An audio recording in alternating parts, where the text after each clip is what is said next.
Here's a part from A Terrible Misunderstanding, which is really just it's a play that really shouldn't be performed. It's just a play for your own brain to have to watch.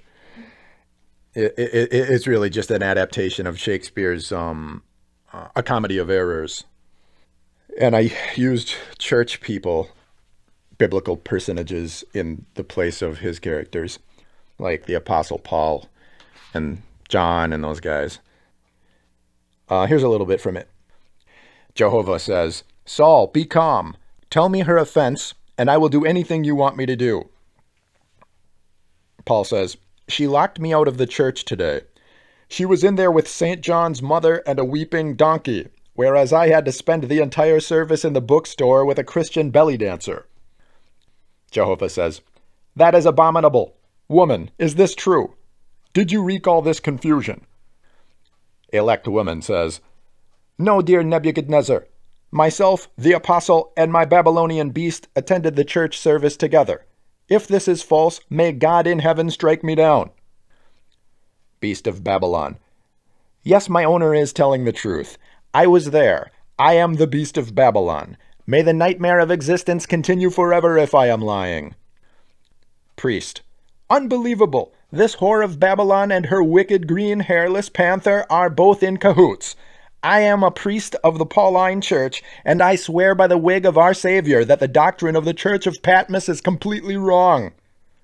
Paul, "O Sir Jehovah, I do not lie. I am not drunk right now, and I did not just come down from a fit of ire, so you can trust what I am about to say. Now listen. This so-called elect woman, my Gentile wife, whom I married in the year of 0, locked me out of the cathedral today and would not let me take communion there. I had to sit in the weeds and listen to John's asinine discourse. Now this priest here, who just spoke, was with me when all this happened. But he won't tell you that, because he's still angry that I didn't cover for him when he was taken before a tribunal and accused of molesting your godson.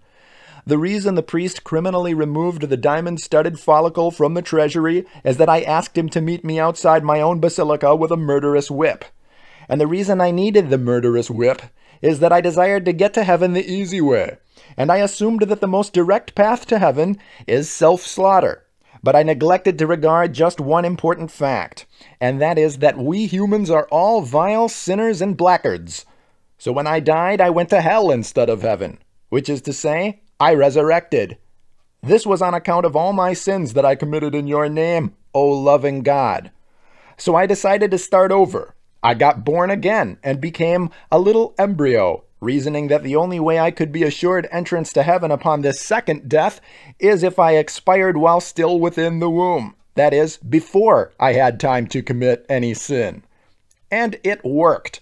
Thus I proved that abortion is the only surefire way to heaven. Now the problem is that when I went to spread this good news throughout the world, the churches were unreceptive to my ravings. The priest's donkey met John and me for dinner, but the priest himself failed to show, on account of his grudge against me. In fact, he was at that moment placing the noose around the neck of my unsaved psyche. I went to the place of the skull to seek out the priest, and I met him standing and arguing with a fellow deacon. The priest covered his ears and would not listen to my new gospel. He begged me to lie and say that I myself committed the scandalous trimming of the Godhead. When I said that I wanted to show him the way of salvation, he bribed the policeman to shelve me in the Christian bookstore, which is located in that part of the church's building where the moneylenders used to reside before that ancient upstart turned the tables. So I sent my servant John to the Patmos Cathedral and told him to fetch my diary, an old Bible that I had hollowed out and filled with money, so I could buy myself back.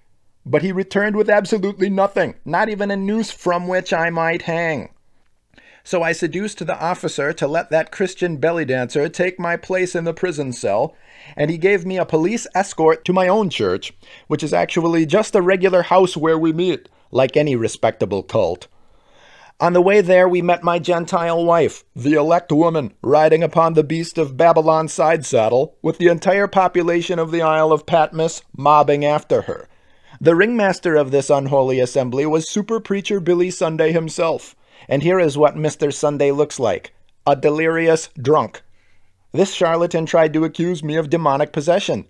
This offended me so much that I began to speak in tongues, which had the opposite effect of proving my salvation to his boorish followers, for they took it as a proof of the impostor's accusation.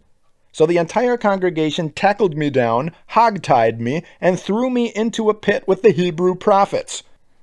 John and I spent our time there shivering, but as the inmates did not eat us, we ate them and escaped into the world. As soon as we saw the smoke, we ran to your chariot, and now I charge you, Sir Jehovah, to take vengeance on my behalf. The way I have been treated as a confidence man of God is unforgivable.